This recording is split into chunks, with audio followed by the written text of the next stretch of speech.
Storms in the forecast for Thursday and even beyond. I'll have details on that coming up. All right, Jamie, thank you. Let's get right to your top headlines this evening. These stories are real new now.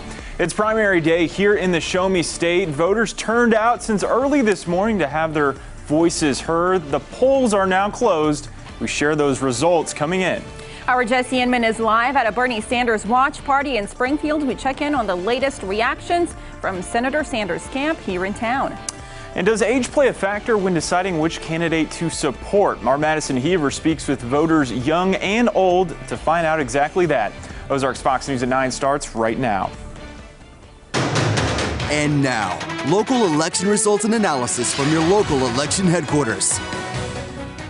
Well, good evening. Thanks for joining us tonight. Ozarks Fox is your local election headquarters. I'm Jennifer Abreu. And I'm John Adams. Another round of states hosting presidential primary elections across the country tonight. That, of course, includes right here in Missouri. That's right. So for the Democrats, the race is down to just 2 men. Well, on the ballot, you probably saw more than 20 people. More than half of them have dropped out so far. So former Vice President Joe Biden and Vermont Senator Bernie Sanders. Polls closed a few hours ago here in Greene County. Thousands came out earlier today to have their voice heard. So let's get right to what you have been waiting for. The latest numbers to show who's winning the big race here in Missouri. So checking on Democratic presidential candidates right now. So far, it looks like Joe Biden with 59% of the votes, and then Bernie Sanders behind him with 34% of the votes. And then we also see Tulsi Gabbard on there as well. Many of them, she has dropped out. Many of them have dropped out. However, they were still on the ballot. This is a very different scenario that we see from 2016. Bernie Sanders lost to Hillary Clinton then by only 2,000 votes. So far right now, I mean, this is only 47% of the precincts reporting. However, Joe Biden in the lead there with almost 60% of those votes. And a lot of outlets, including CNN and Fox News, have called that race for the former vice president. That's right. On the Republican side of President Donald Trump, he's winning big with 97% of the vote. Bill Weld coming in with just 762 votes so far. 31% of the precincts are in there. But no surprise, with almost 130,000 votes so far, President Trump holding the lead and is going to win the Show Me State. We also have the results of some of the smaller parties. Here's a look at the candidates for the Green Party.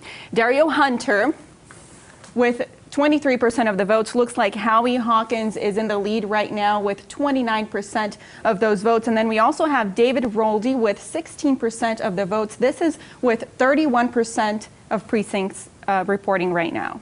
And for the Libertarians, Jacob Hornberger is running unopposed.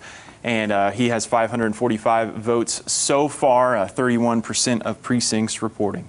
And finally, the Constitution Party, Don Blankenship with 36% of those votes, and Don Grudman with 25% of the votes, 31% of precincts reporting right now. Well, our presidential primary coverage continues tonight with our team of reporters.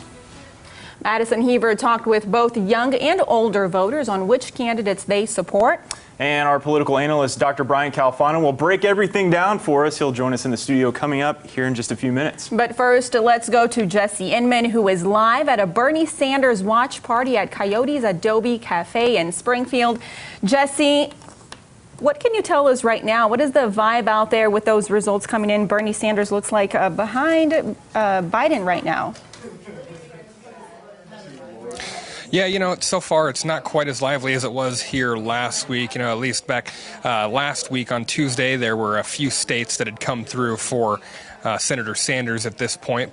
Obviously, this week, a lot less states on the line here, but as you said, a little less than 30% of the precincts reporting, and Biden has, I guess, run it up enough to where a lot of the networks have projected that they are going to go ahead and call it here in Missouri, but still a lot of organizers here on hand, probably about 30 or so people who are here still hoping for better results as we continue throughout the night, as we start to get some of those results into other states. And with that, one of those supporters, I want to go ahead and bring in Derek Nowlin. He's a supporter of and organizer for the local Bernie Sanders campaign here, also running for Missouri's House District 134 here in Springfield. Derek, thanks for joining me tonight. Appreciate it. Thank you, Jesse. Yeah, I talked to you a little bit last week. Coming out of last week's Super Tuesday primary, not exactly the results you guys were looking for, but what has the week been like leading up to today?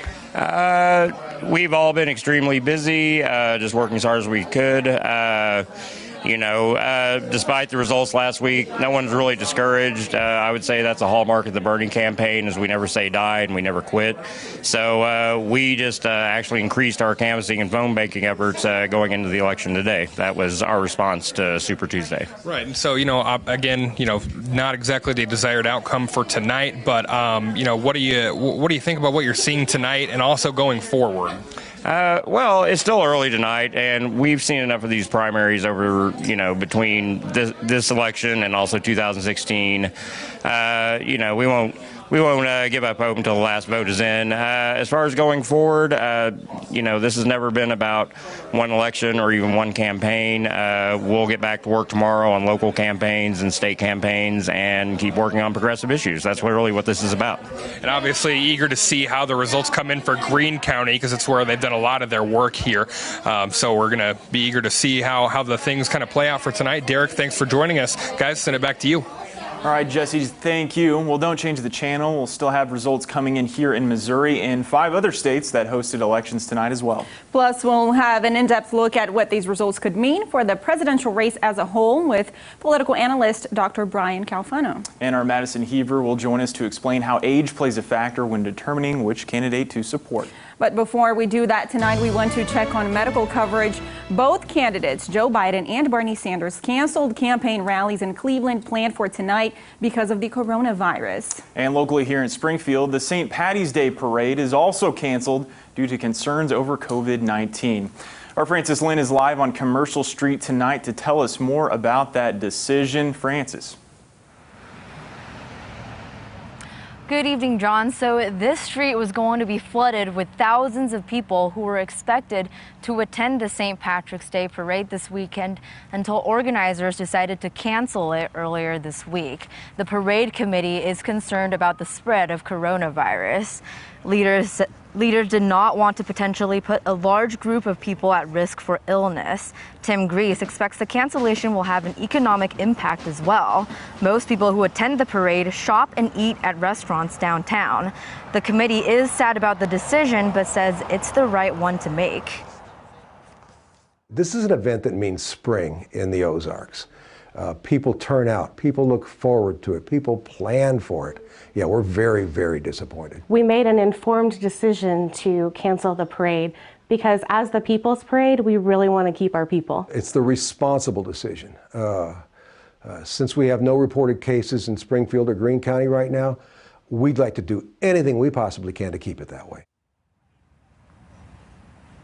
Grease also says the parade will most likely not be rescheduled this year. They will try again for next year. Francis Lynn, Ozarks First. All right, Francis, thank you. The COVID outbreak is sending shockwaves through economies around the world. Here in the United States, the White House and Congress are working together to find ways to offset the impact on the economy.